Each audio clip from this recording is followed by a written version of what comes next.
Praise the lord. బాగున్నారు కదండి. ఈరోజు పేతురు రాసిన మొదటి పత్రిక 3వ అధ్యాయం 6వ వచనము.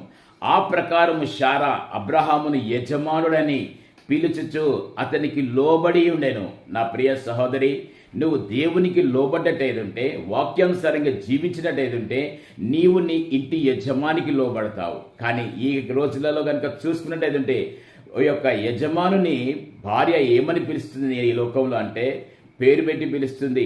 అరే అని అంటుంది, ఒరే అని అంటుంది, నానా రకాలుగా పిలుస్తున్నారు. అది కాదు వాక్యానికి విరుద్ధము. నా ప్రియ సహోదరి, నువ్వు వాక్యానికి కనుక లోబడ్డట్టేదుంటే, వాక్యము నీలో ఉన్నట్టేదుంటే, నువ్వు దేవుని యందు విశ్వసించి నీలో పరిశుద్ధాత్మ ఉన్నట్టేదుంటే నీ ఇంటి యజమానికి నువ్వు లోబడతావు. ఎవరైతే లోబడతారో ఆ ఇంటి ఇల్లాలు ధన్యురాలవుతుంది.